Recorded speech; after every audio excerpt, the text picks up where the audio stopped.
I'm an old right Christian living in my log cabin on the bank of the Anchor River.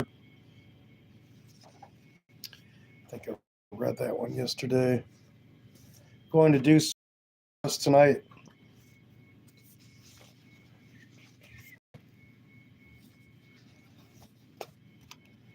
As I usually do.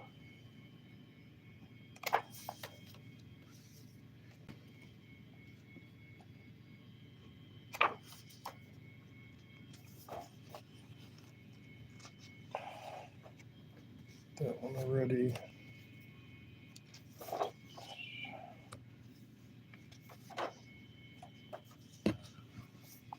So I'm going to read from volume number 4 of Death to the World from 1994.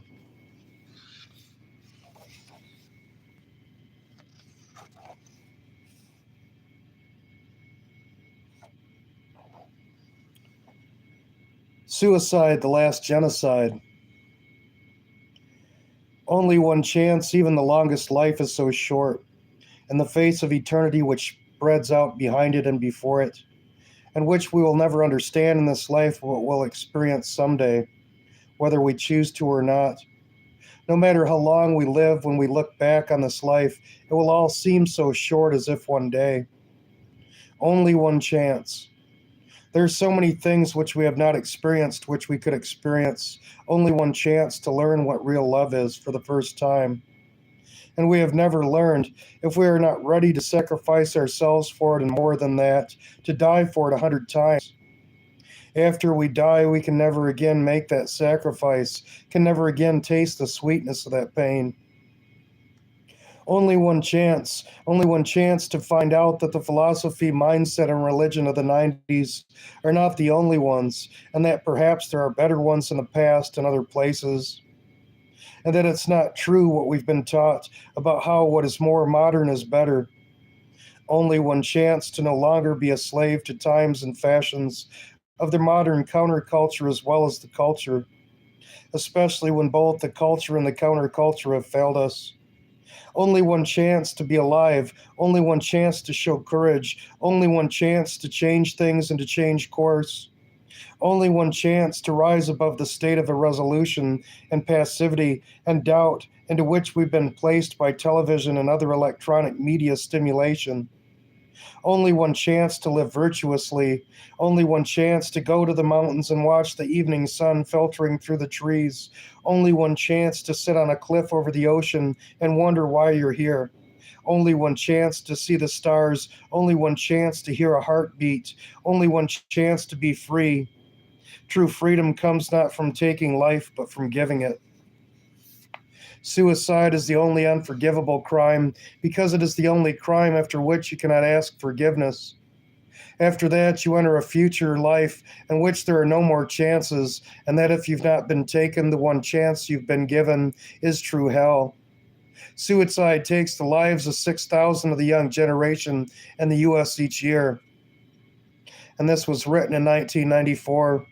So in 2022, it was 57,000 Americans a year take their own lives through suicide. I lost many friends through suicide. I also thought about it several times throughout my life. Before I became Christian,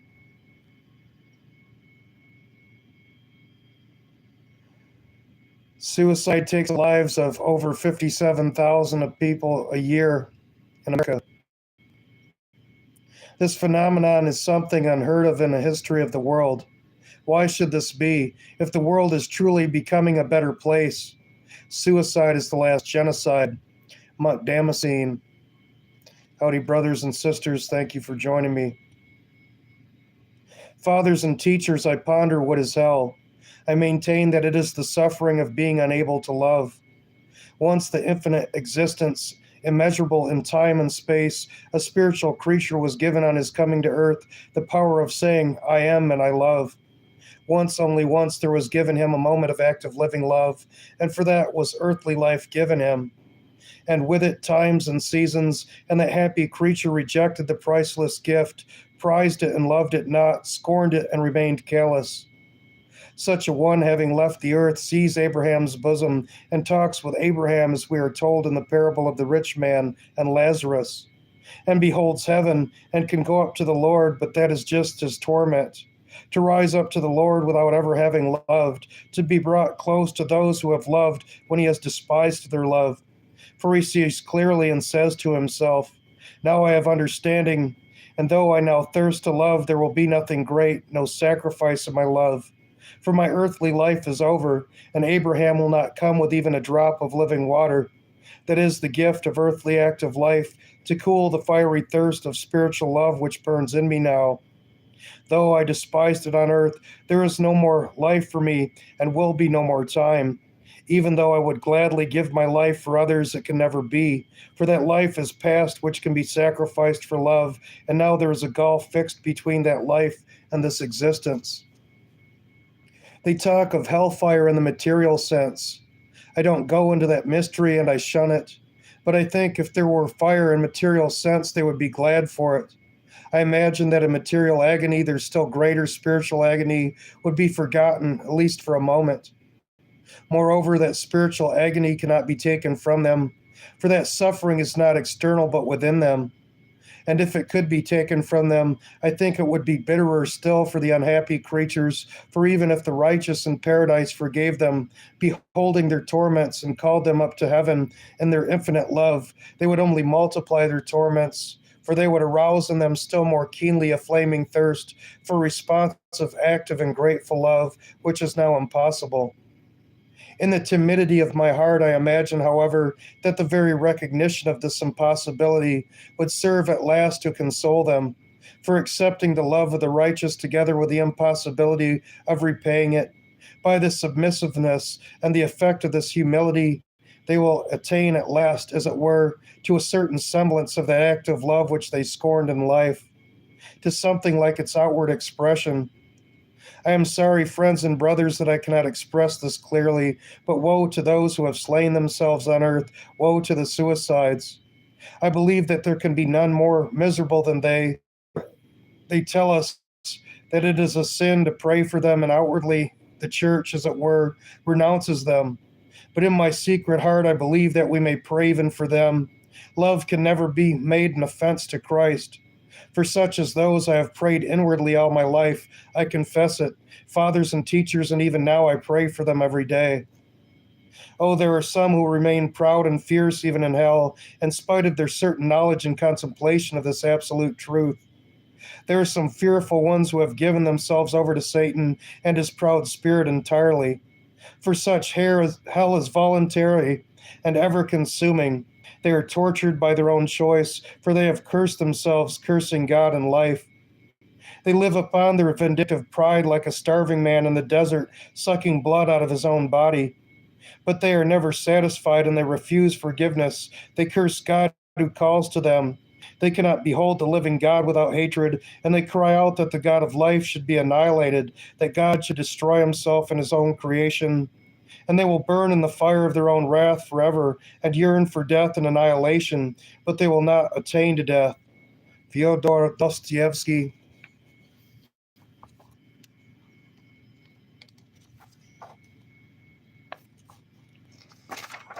God bless you all, brothers and sisters. So good to see you all.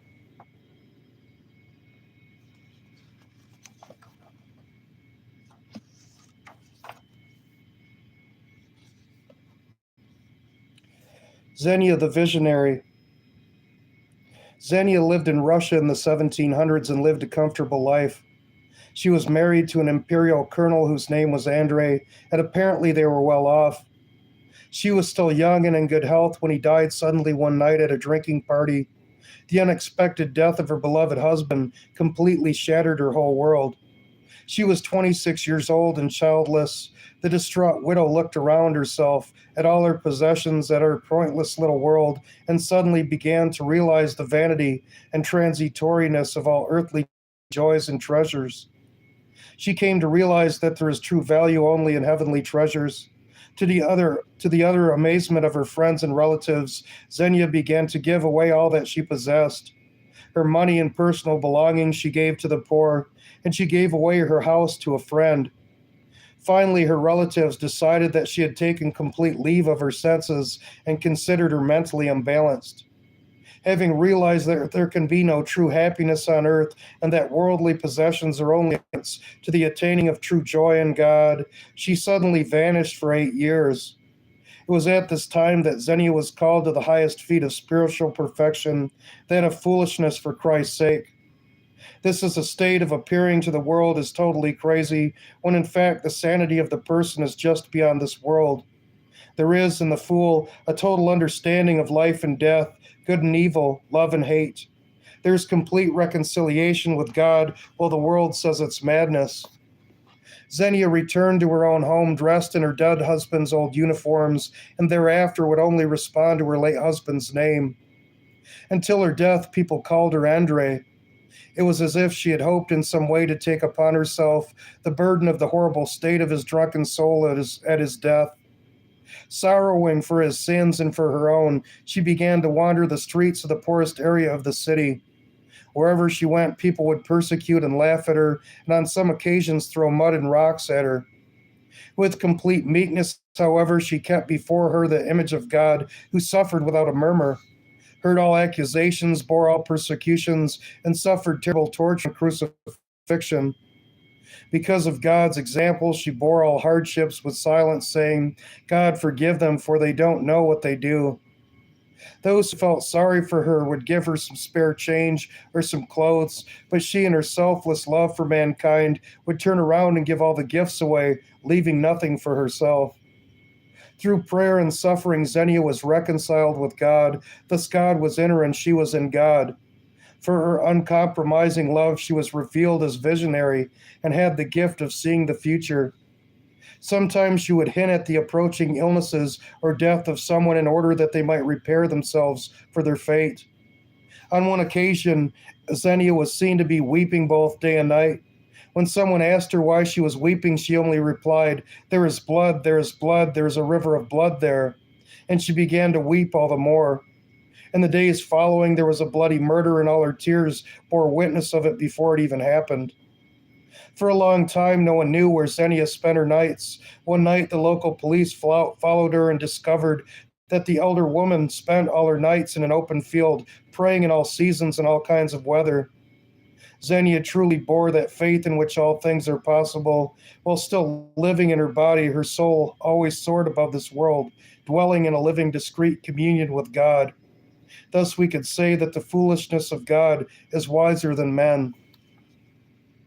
My hour is struck, I shall go, forgetting father and mother. I shall rinse my shirt white in the waters of foolishness for Christ. I'll venture out into the back roads and dark alleys of my seduced land. I shall go into a worn-out robe and put my hat right down to my brows. My feet will be thick and briars, my face and hands in sweat and dirt. Each passer-by will shun me as if afraid to catch my disease. And I shall be chased out from everywhere, and everywhere I will be like a scarecrow. And two deluded human beings in foolishness will venture to say something to them, but unlistened people especially will dismiss me, preserving eternal calmness, and somehow matter-of-factly will stone me. But getting up, I will continue my interrupted path along towns and cities, and with human scorn from all sides. They will pressure me so that I will not be able to breathe, but at night when the blizzard blows, hiding in the dry grasses, I will be tired in the fields and groves, seeking where I could rest my head. And I will be like a madman trembling, sticking my fingers into my mouth to warm them. And that people have not crucified, December frost will finish the job. And when my soul will part from the body, this boredom will disappear forever, and I shall go to Christ in a white shirt, which I so diligently rinsed. Father Roman on St. Xenia. Sound in the soul, death or life. In a world of agony and in these times which are worthy of much weeping and lamentation, we delight in the sounds of suffering. By the waters of Babylon we sat down, and we wept when we remembered Zion. We hung our harps upon the willow trees in the midst thereof, for they carried us away captive, demanded of us a song. Our tormentors demanded of us a song, saying, "Sing us one of the songs of Zion." Psalm 137.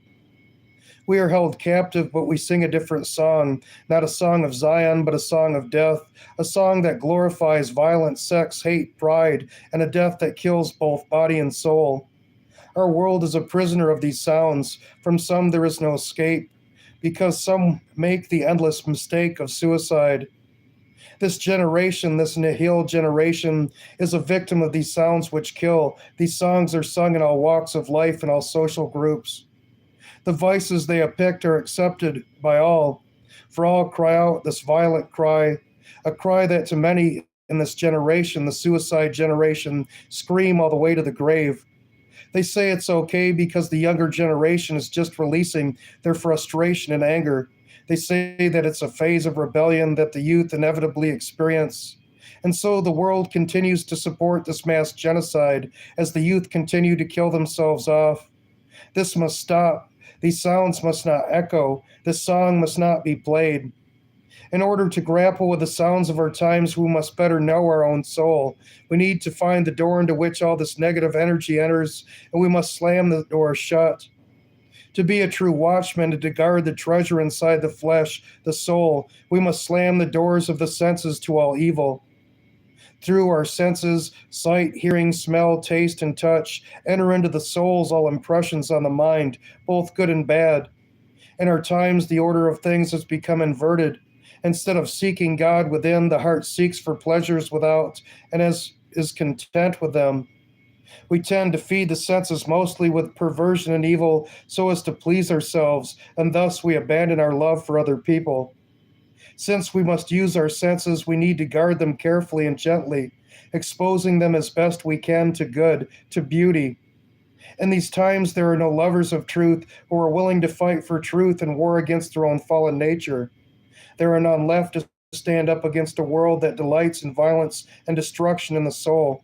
And those who desire to stand for truth inevitably must experience a death to this world and an awakening to the other, to heaven. And we may ask ourselves, what happened to heaven? Who sings those songs? The sounds of our times are sounds which have made their way up from the abyss of hell. They make our lives a living hell, and thus we prepare our souls for hell after death. Since life is the preparation for death, we must prepare our souls by means of beauty, for it is beauty that awaits us beyond the grave. And we may ask ourselves, who sings the songs of God in a strange land? We must. Monk Justin Marlar.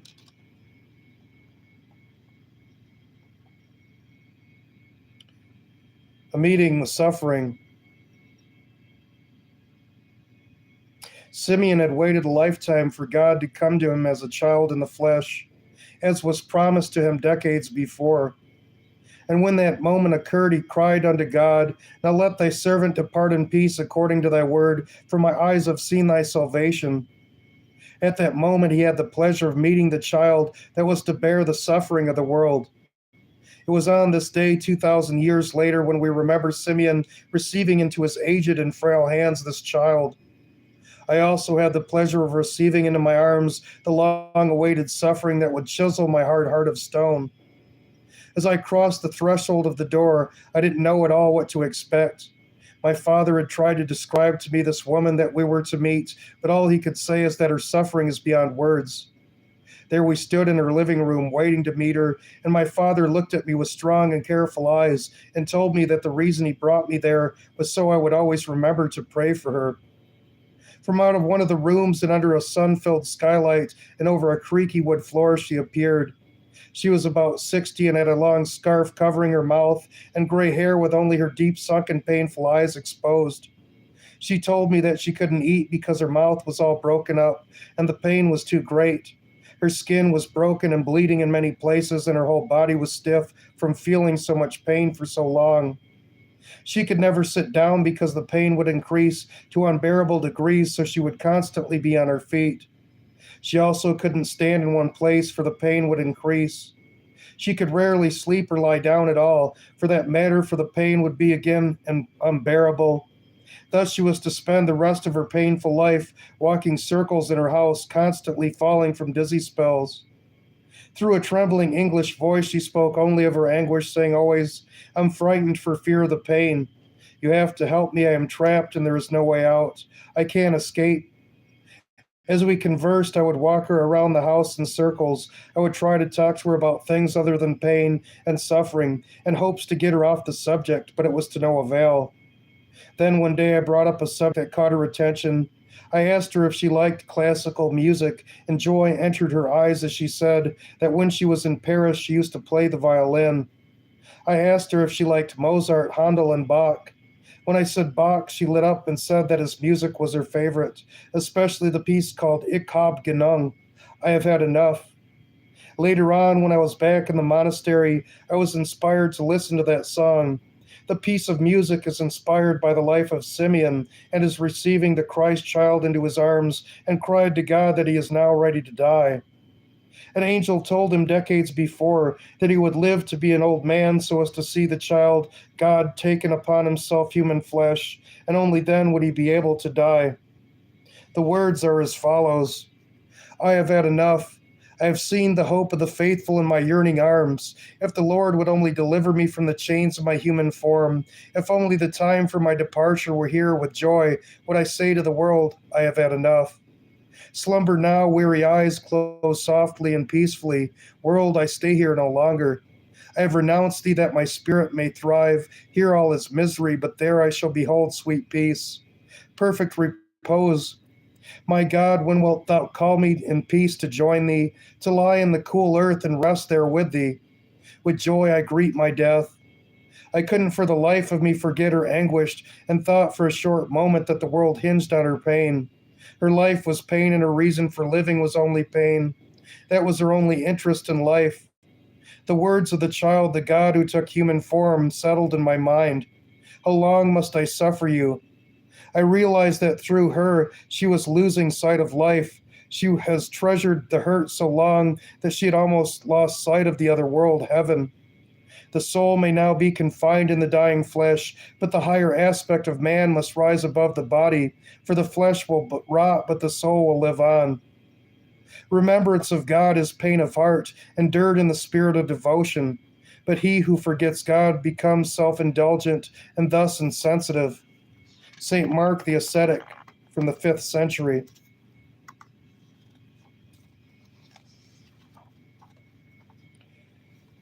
Pain. The face of every soul is lined with pain, for this is the fallen plea. To cry out as a choir the refrain, how long must I suffer thee? In painful banishment we brood our woes and beat them against the tree that once bore fruit to later receive blows, how long must I suffer thee? Shatters this cold heart and fragile heart, dashed again so painfully, against itself in tears falling apart, how long must I suffer thee? And another night spent crying to sleep, beating the breast, woe is me, to treasure sorrow forever to keep, how long must I suffer thee? Like lightning across the dark starless night, and as weeping fills the sea, the lamentation is frozen in fright, how long must I suffer thee? Farewell sorrows, for I've treasured thee long, that the pride of pain must flee, to allow Christ to sing that weary song, how long must I suffer thee?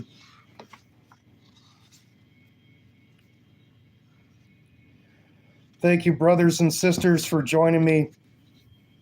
God loves you all so much more than I'm worthy to even try to express to you. God is everywhere and filleth all things. He knows every stirring of the heart, every teardrop and every part of a teardrop. He loves you so much, and he won't force himself on you, but he's hoping that you'll turn and ask him to come into your heart, to help you with all the things that you need help with. Our Father wants to give us good gifts, but unless we knock on the door, how can he open it for us?